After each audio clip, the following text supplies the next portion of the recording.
So welcome everyone. This is a class on using essential oils with our yoga practice and with our meditation practice.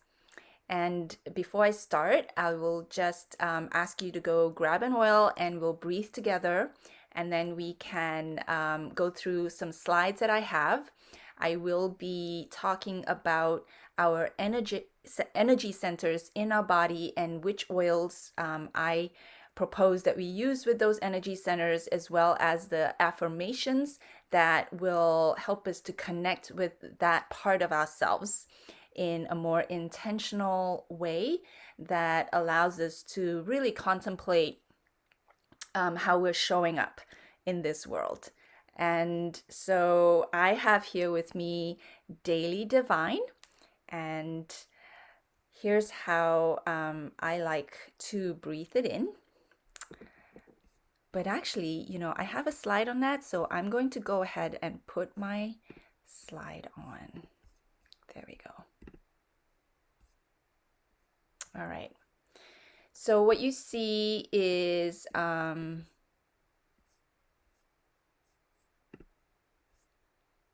okay. You got some live transcription going on. That's good.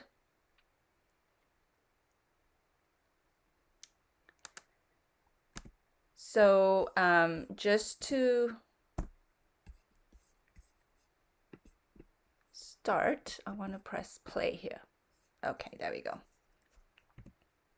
So who I am the founder of Sensible Yoga, and Sensible Yoga is where we use essential oils with our yoga practice, moving through our energy centers in our body that helps us to really regulate and obtain feedback with our energy centers and our emotions and the world around us. So I'm a 200-hour ISHTA yoga certified teacher. ISHTA meaning Integrated Sciences of Hatha, Tantra, and Yoga, and Asana. And then I'm also a nutrition consultant, and I work with the raindrop technique as well.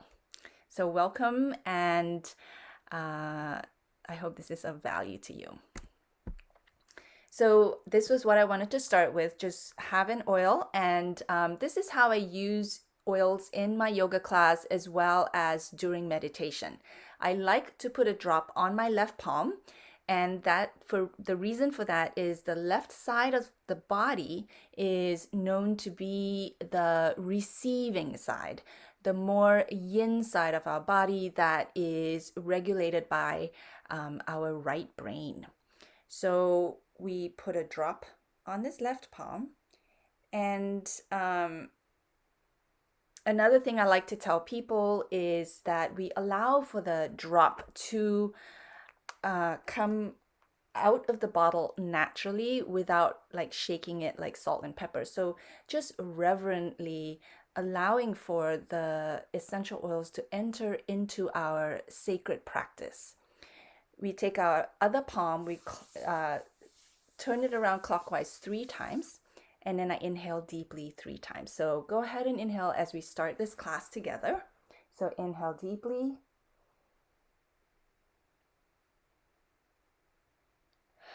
Every time we inhale, we notice where that scent is going in our body.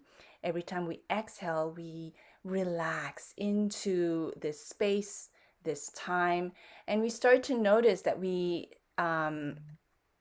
transcend beyond time and space as we go deeper and deeper within. So inhale again.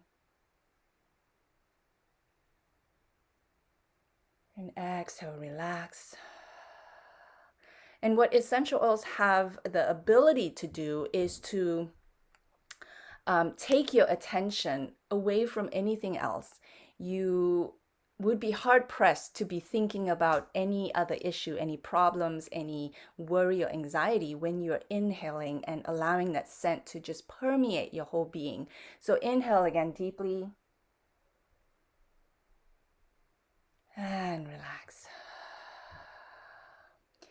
And we also then apply the oil on our chakra or our organ points, and this is what I will be going through in this presentation.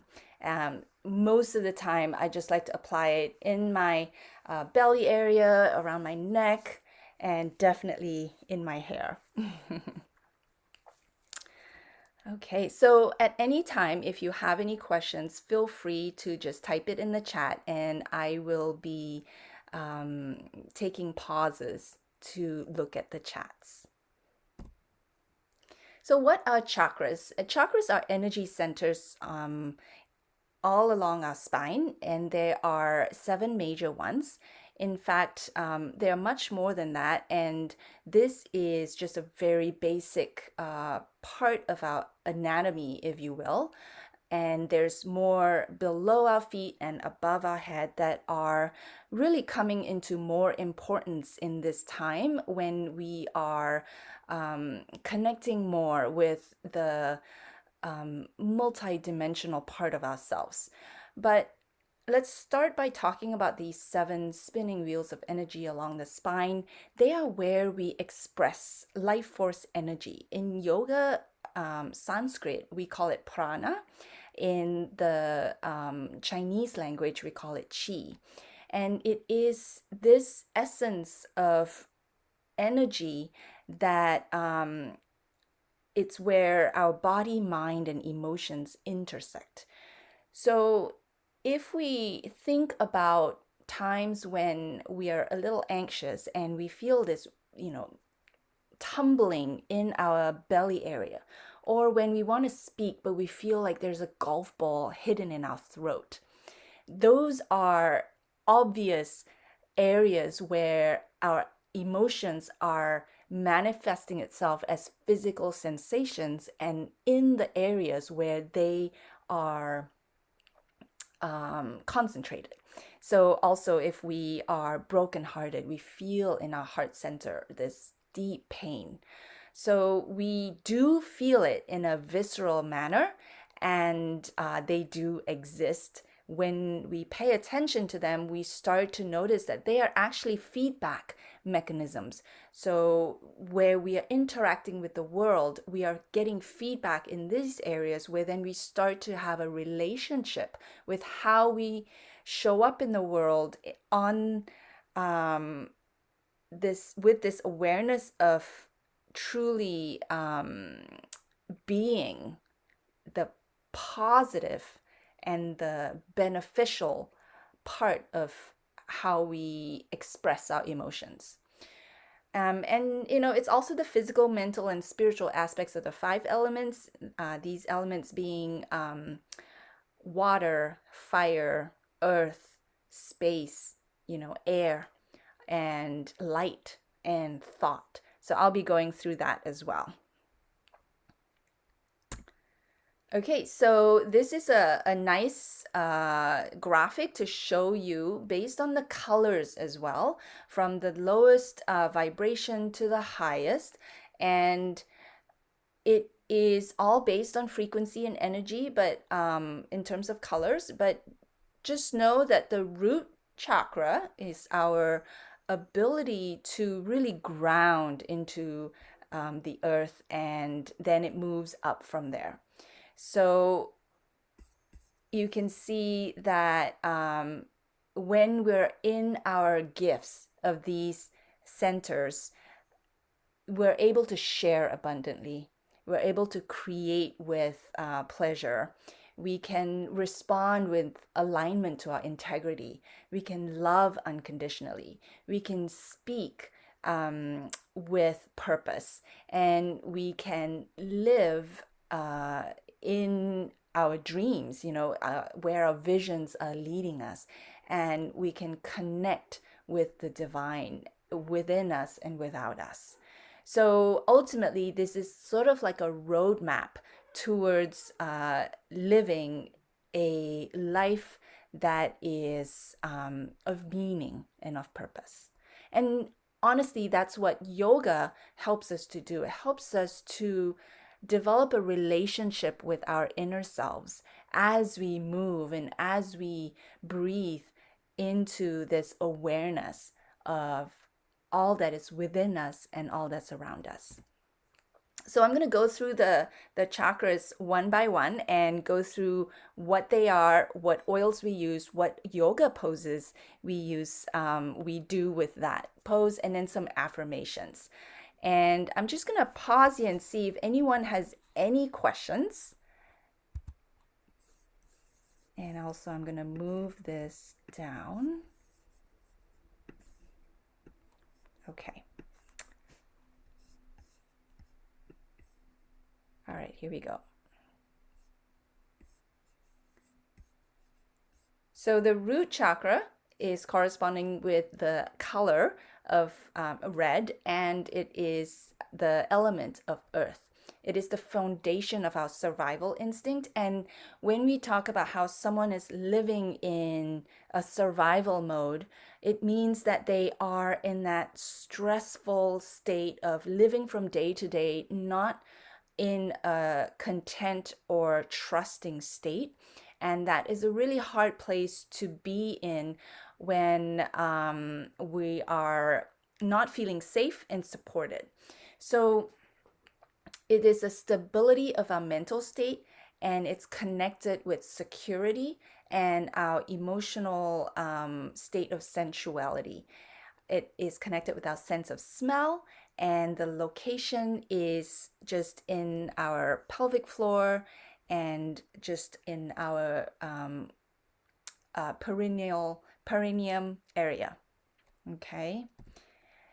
So some questions you can ask yourself if you are wondering if this part of you is balanced.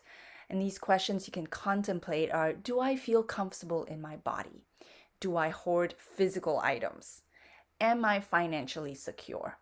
Do I fear change? Am I organized? Am I leading a life of vitality? And so I can't really read. Okay, I'm just going to leave it here because there are lots of things on the screens. And do I trust my sexual partner? Okay, or even if are we choosing sexual partners that are actually making us feel unsafe? That would be almost like a root chakra issue. And so as we start to really contemplate these things, these questions, we can combine it with our yoga practice, with our meditation practice, and use the oils and the affirmations to help us move through these areas of our lives. And so, okay.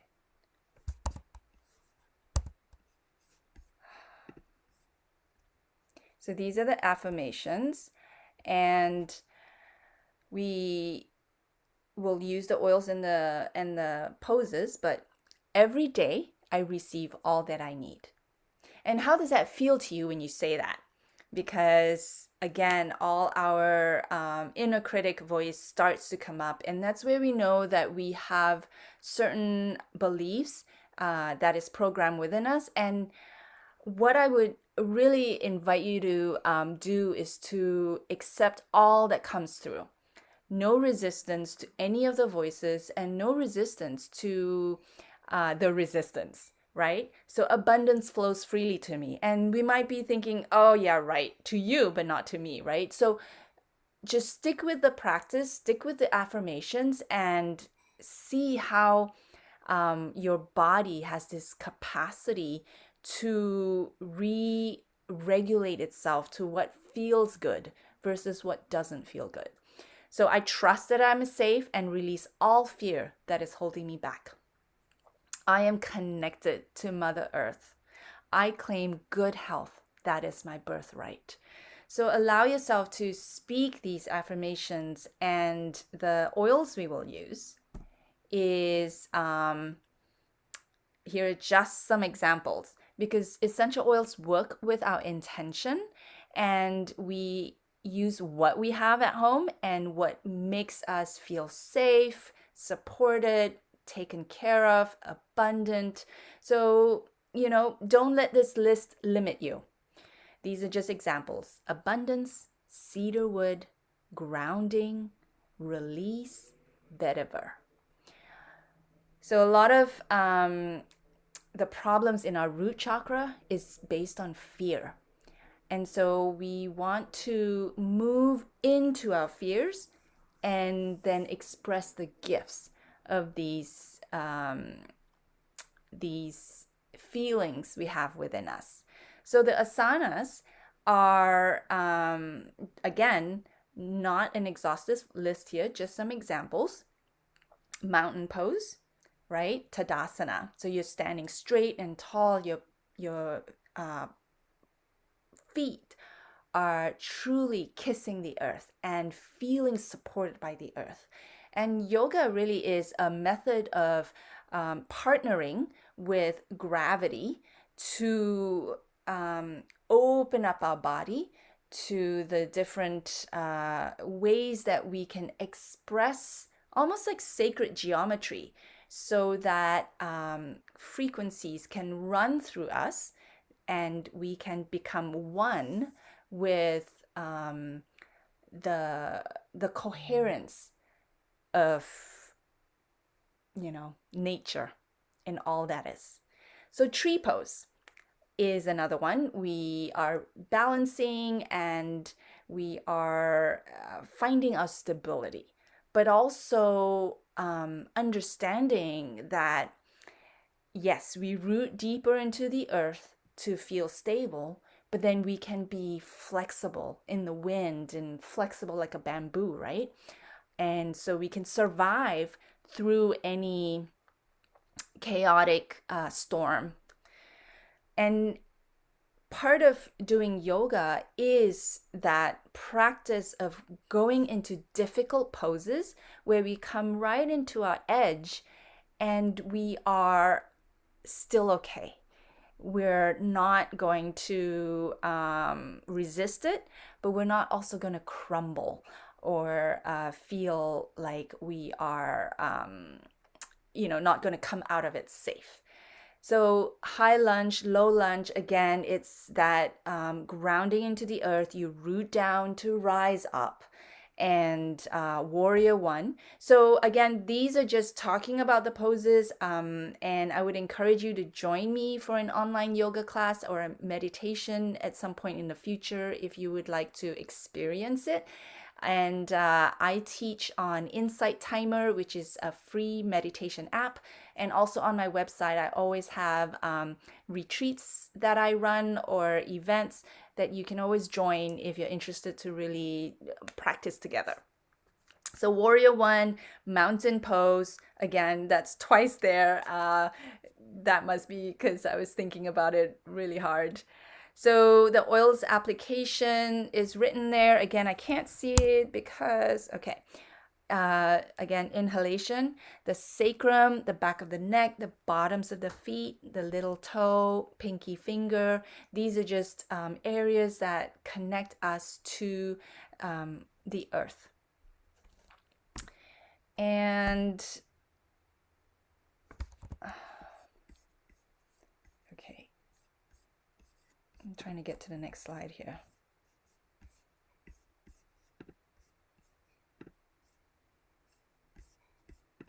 Okay, so we're going to move now to the sacral chakra, and just a reminder of this chart, we're going to move up, and the sacral chakra is orange. It's just above our navel, all along our lower belly.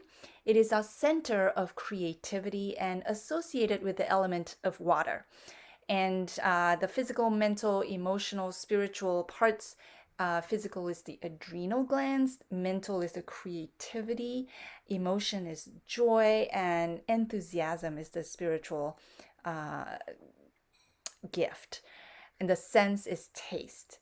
So a lot of this I refer to Anodea Judith's text on chakras, and at the end of this presentation I have a further reading list that you can read more about if you would like.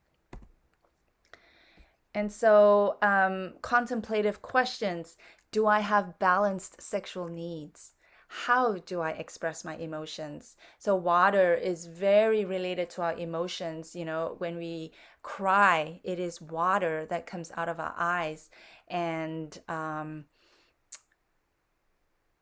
it is very much associated with like this idea of fluidity, and sometimes different parts of us are feeling frozen and we want to melt that. So the idea of water is really related to emotions. Do I have healthy boundaries? Am I comfortably socially? Do I live my life independently? And this really is touching on the point of codependence. You may be really having a healthy relationship with someone, yet still living independently. And that is the ideal. Is passion a part of my life? Am I over or undersensitive? So just coming into contemplative time with yourself, finding time to meditate and or do the poses with the essential oils, and journaling of what comes through when you take time to pause and listen within. So the affirmations here: I go with the flow with grace and ease. I allow my emotions to flow through me in a healthy way.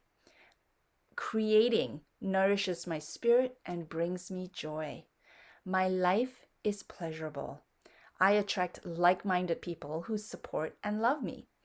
And if any of these, bring up again questions within you, then just accept it and ask, what is the lesson for me in this limiting belief of mine, in this belief of mine that I am not worthy of having a pleasurable life, And again, it takes time to go through that.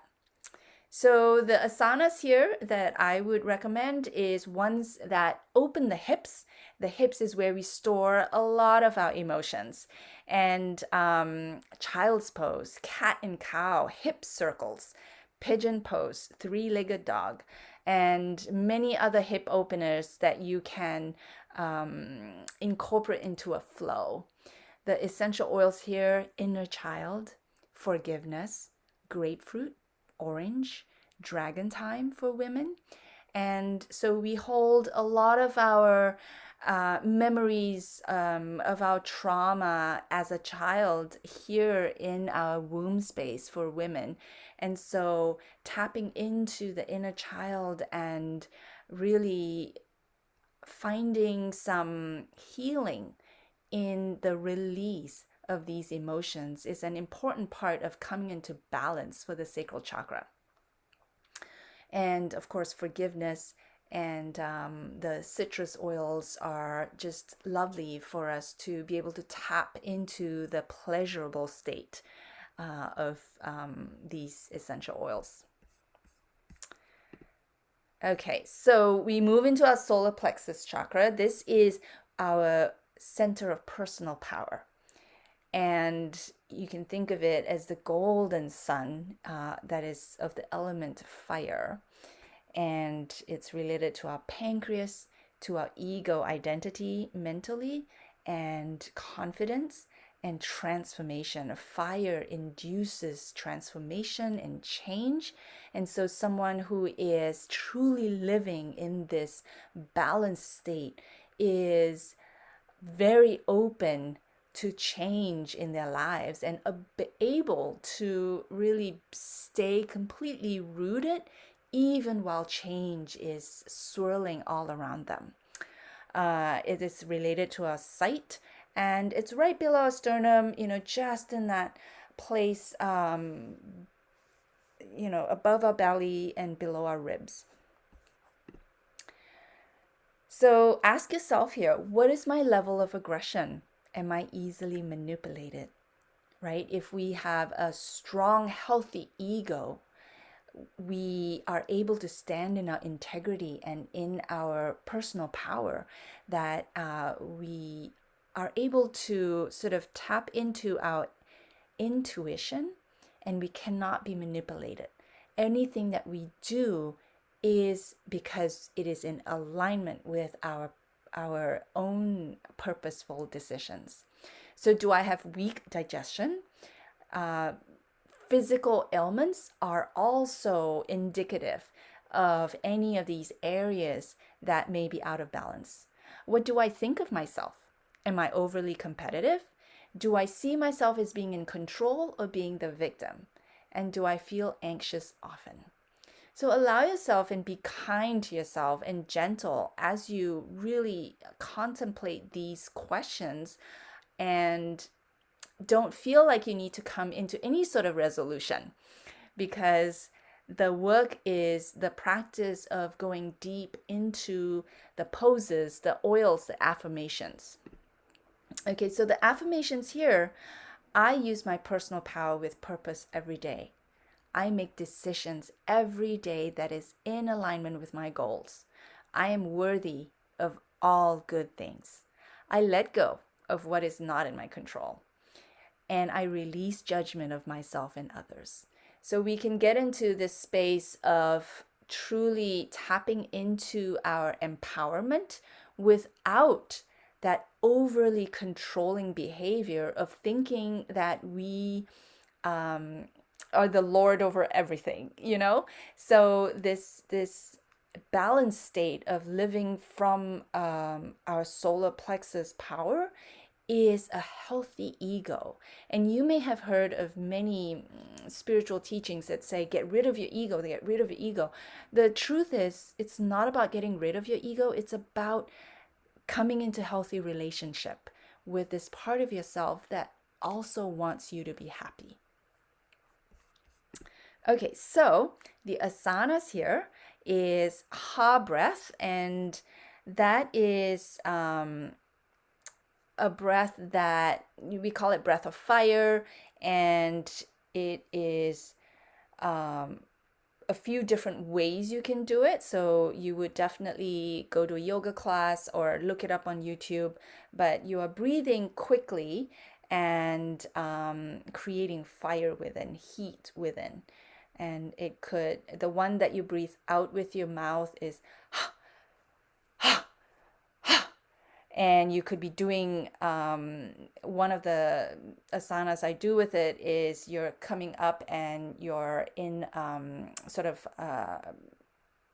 spread, your legs are spread, your hands are out wide, and then you kind of put your hands up above you, and it's almost like you have an axe in your hand and you're coming down and slicing the air in front of you and bowing forward and going you know. And it's, anyway, there are lots of different breaths. Breath of fire is through the nose, and you're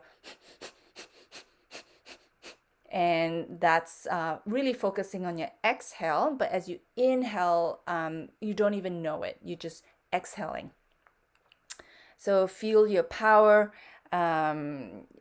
You would do the ha breath or fire, breath of fire, any variation, and then you would just really put your hands on your solar plexus and feel it. Feel this heat from within. Warrior 3 is a good one. Any core poses. So if you're a fitness buff, you know, any of the core poses is really building fire within you, building this core strength that allows you to stay so rooted that you can be flexible like water, really swaying hips, and yet still very much in your own unique empowerment. Chair pose, that's a good one, and twisting chair pose.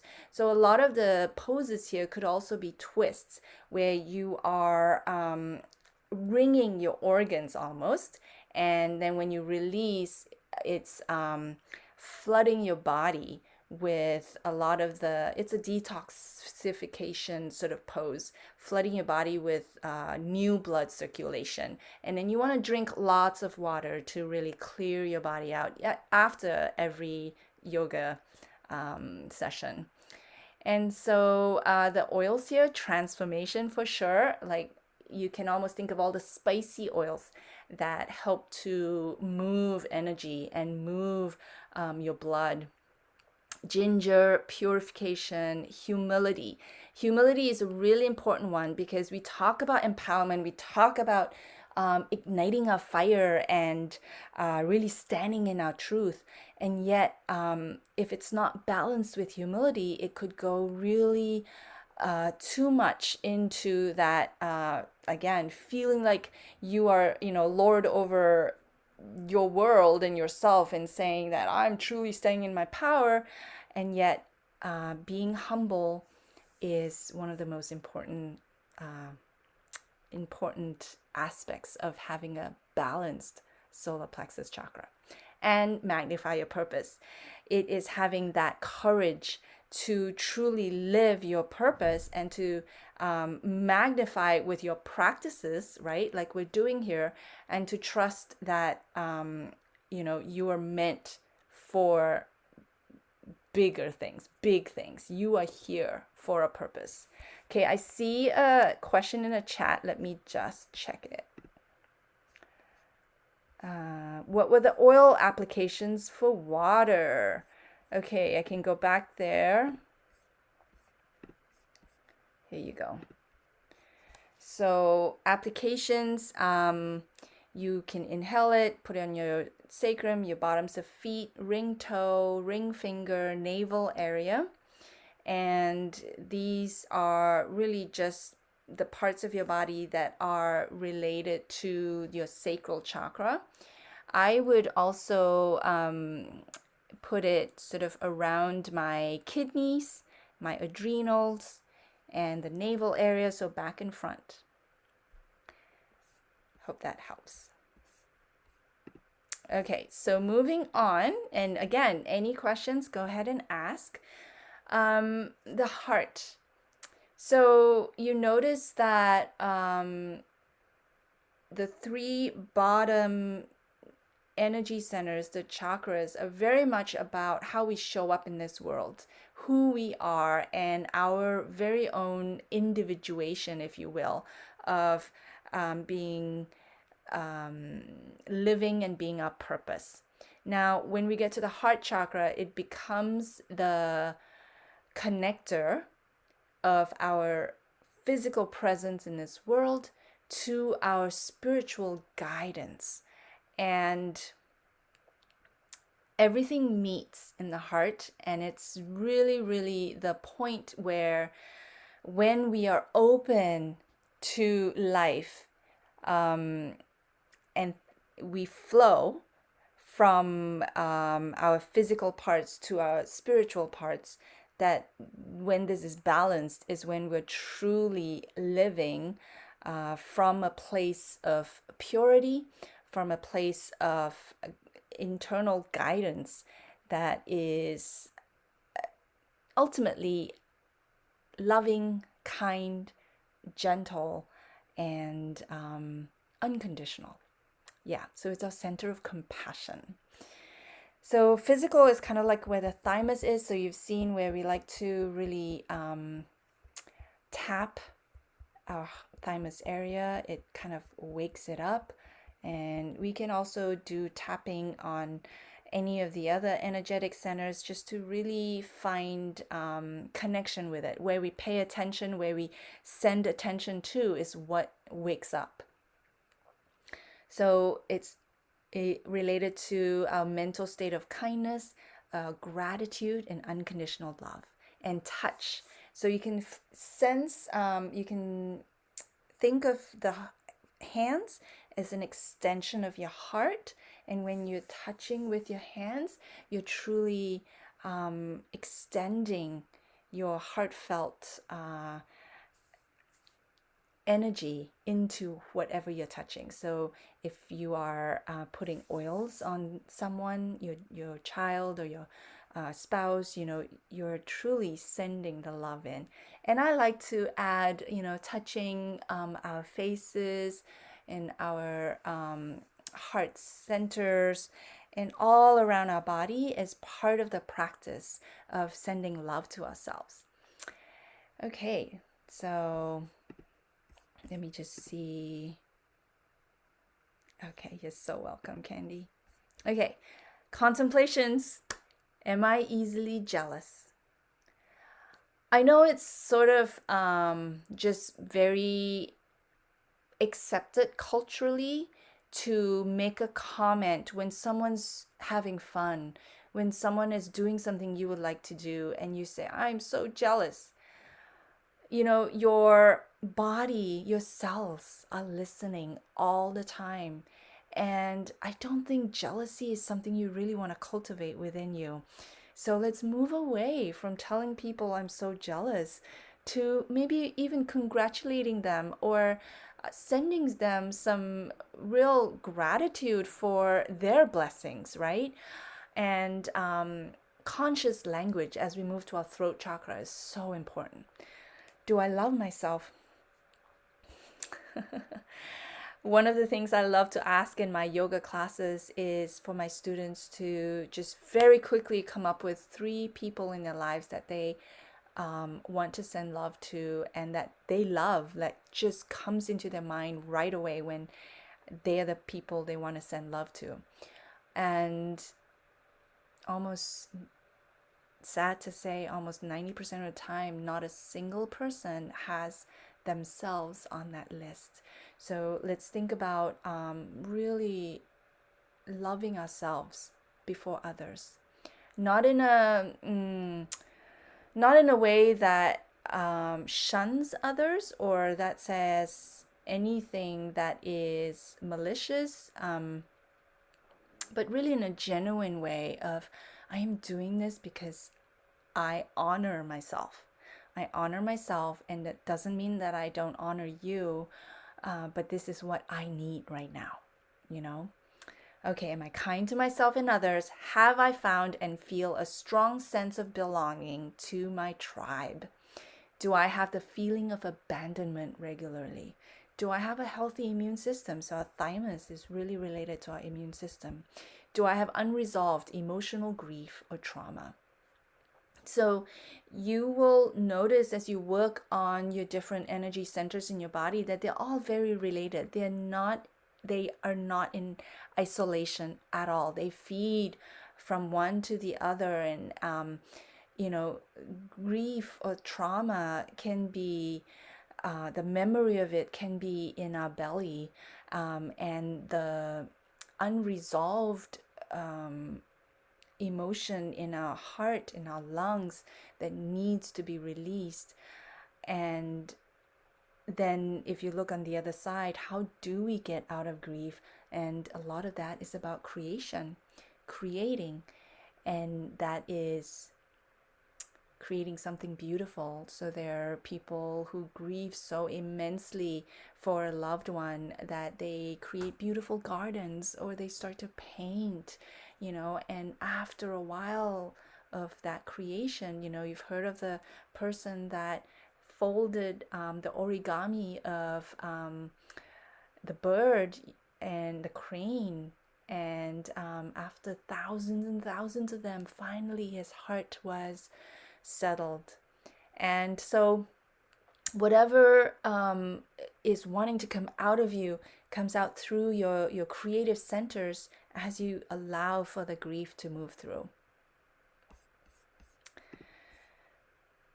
And so the affirmations here: I love myself and others unconditionally. Love is my guiding truth.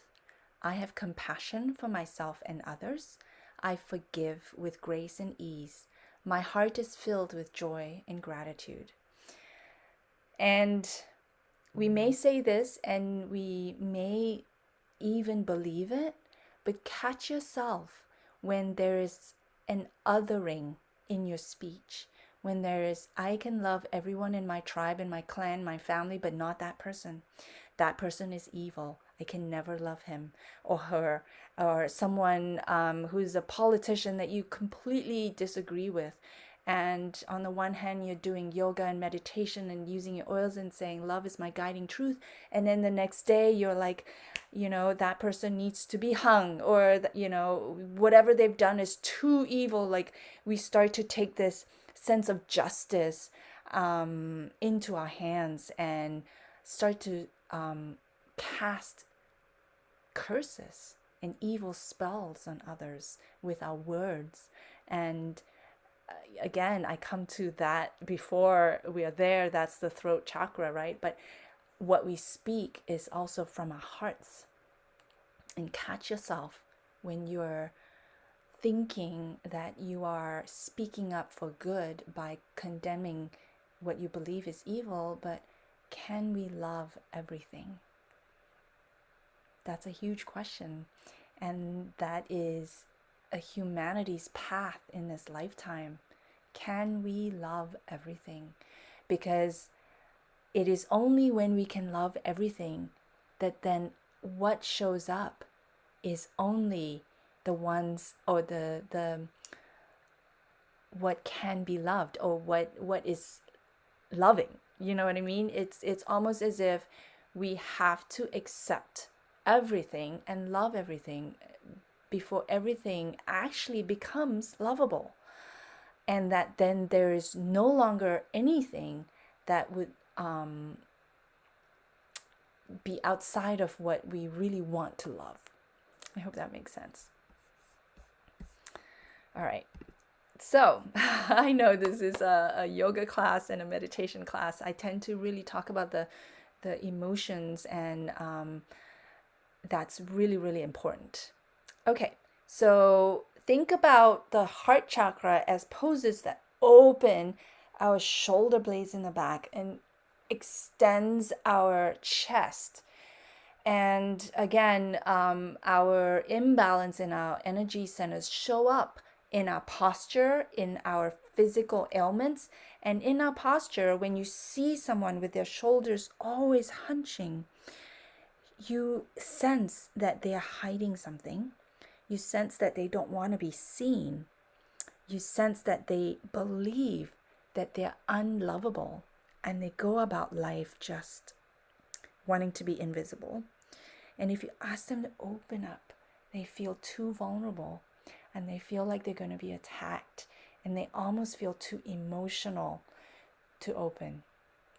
And when we're in a yoga class and I'm teaching, and there's students who are learning to open their hearts, they almost are moved to tears when they stay in that for a while. So cobra, right? It's from the floor up, you're opening. And again, you don't want too much. You don't want to be arching your back. You want to come into a neutral yet open state. Locust is another one, also on the floor. Bow pose on the floor. Camel is on your knees and coming into a back bend. So child's pose.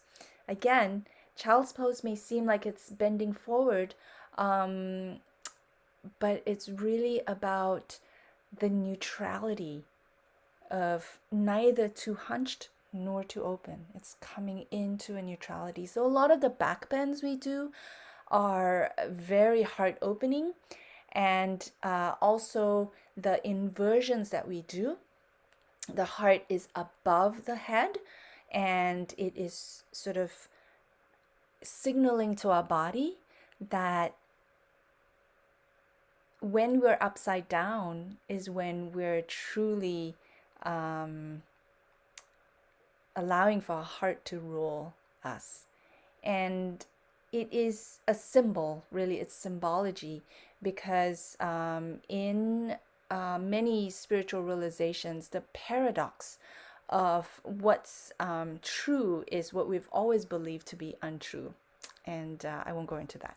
The essential oils are joy, believe, rose. Rose is so amazing for the heart. Lavender, aroma life for circulation. And so you can use these just in the heart area, the index toe, the bottoms of feet, inhalation. So let's move on. The throat chakra, sound, right? The center of self-expression. So activating our voice is really, really important. You've seen a lot of thyroid issues in our community, in the world today. And part of that is really the suppression of our voice. So authenticity, really speaking, authenticity, vulnerability, even saying those things that make you think that someone will attack you for, or that is not in alignment with others' beliefs. Just coming into that compassionate vulnerability and speaking an expression of your higher self. The sense is hearing, the location is the neck. So the throat chakra, sometimes they're front and the back, and the front is for speaking and the back is for listening. And contemplative questions: do I tell white lies? Do I talk too much? Do I listen when friends are talking? Do I interrupt? And that is really worth spending some time observing yourself. Do you tend to interrupt? Can you sit back and just listen? Can you allow someone to speak before you say your piece? Is gossip part of my daily life? Do I have a good sense of timing and rhythm? Am I afraid to tell the truth? The affirmations here: I bravely speak my truth. I acknowledge and voice my emotions with ease at the right time. I respect others' opinions and listen without interruption. I practice connecting to and voicing what my higher self feels. I am heard.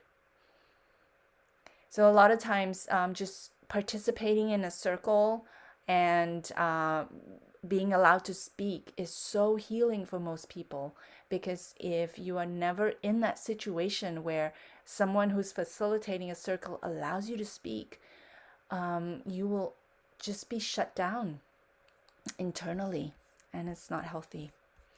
Okay, so we're really doing some gentle neck rolls here, allowing for the neck muscles to release, doing some chanting, upward plank, bridge, plow, and even, shoulder stand. So a lot of the throat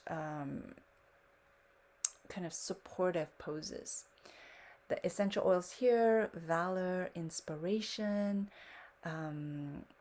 Ula family is kind of old, but if you have that, that's great. Envision, myrtle. And so again, don't let this list be limiting for you. There are really a lot of oils you can use. Just use it with your intention. A lot of singers would put frankincense under their tongue just to really soothe their throats before singing. So that's a really good one as well. All right, the third eye. So this is associated with light as the element. It's our center of intuition, and really where we receive inspiration. It's related to our pituitary gland, and our pituitary gland is where we literally receive light as a signal to our body on when it's time to sleep and when it's time to wake up. Mindfulness, clarity, intuition, our sixth sense, and it's right in the middle of our forehead. So contemplative questions here. Do I have dreams? Do I have nightmares? A good memory? Can I think symbolically? Am I able to visualize easily? Am I imaginative? Can I access my intuitive self? Do I have faith in the unknown? And the affirmations: I trust my inner self.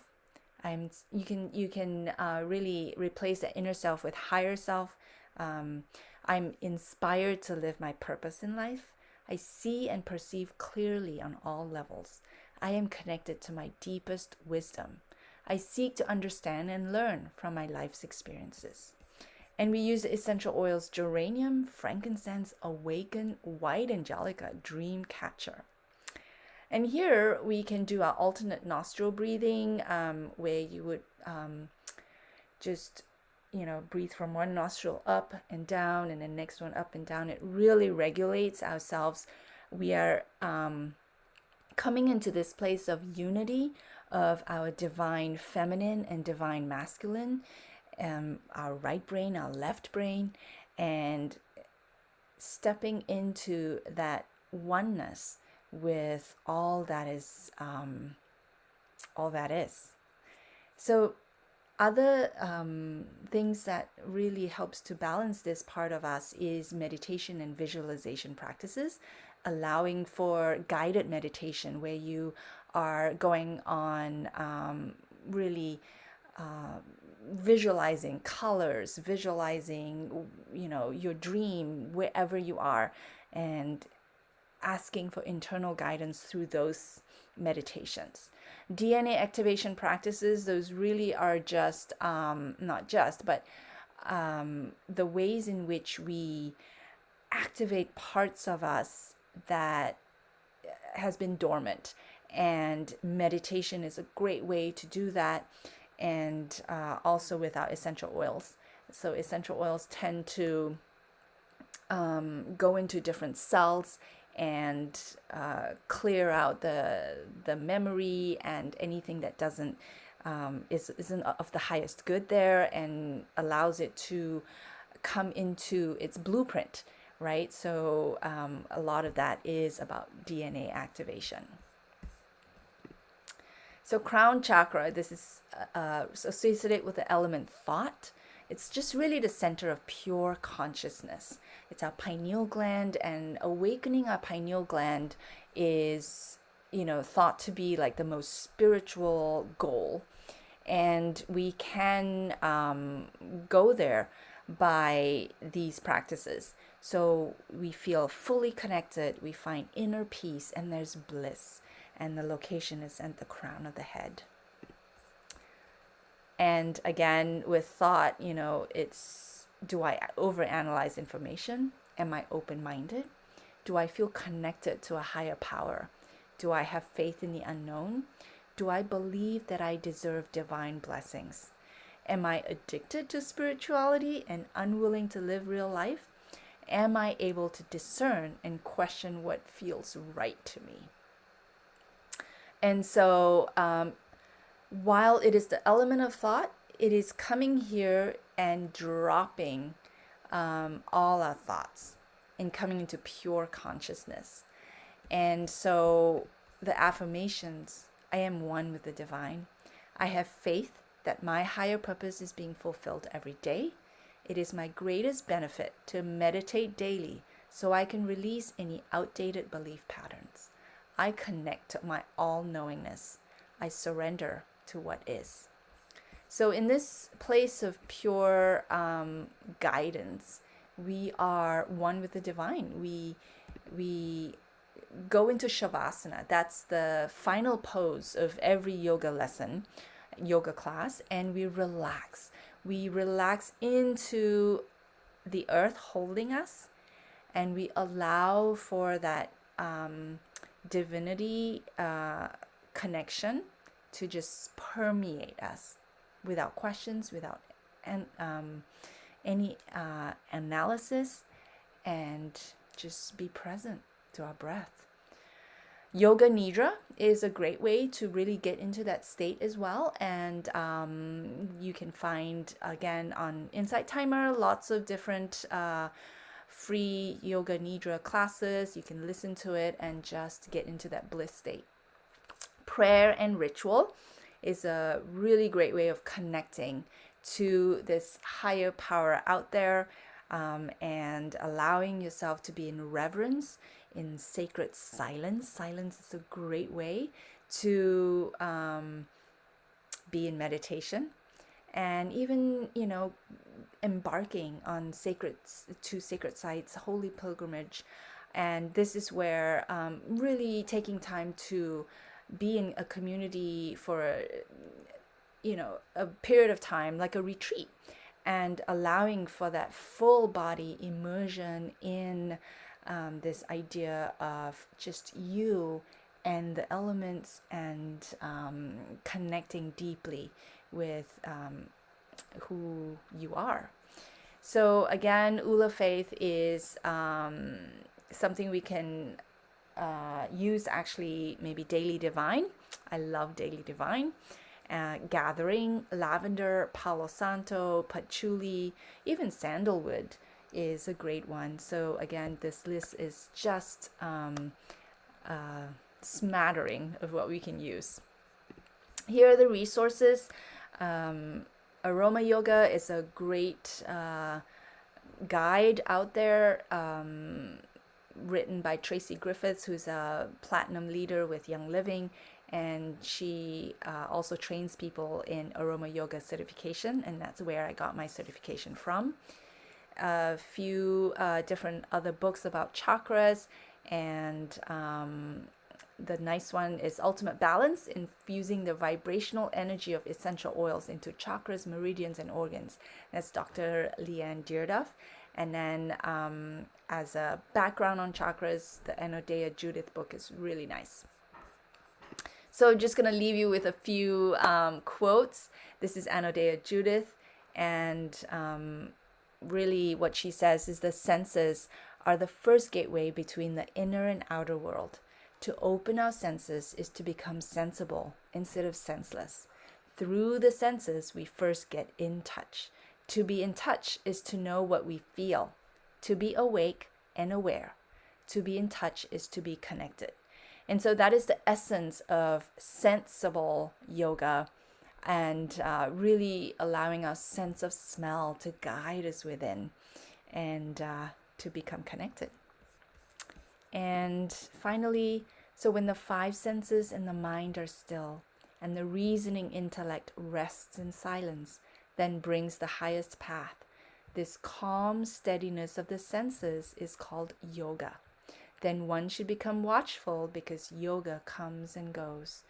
And this is from one of the Vedic Upanishads, just sacred texts. And I'll leave you with that. You can connect with me if you want to send me more questions at connect@LeeYenAnderson.com. Check out my website if you want to see what events I'm offering, yoga classes, and even retreats. I also teach with Dr. Carolyn Mine on training coaches in emotional wisdom with essential oils, and we also talk about chakras in that course as well, because again, the chakras are where we hold a lot of our emotions. So I hold transformative events and sacred practices, take you through that to support you to embody your unique gifts. And I thank you for being in this class, and I hope that was helpful. If you have any questions, let me know. Thank you, Brenda. Thank you for being here. Thank you, Candy, for asking your question. And we will be sending out this recording. Lots of people couldn't make it, and I hope that it's useful to you. All right. Namaste.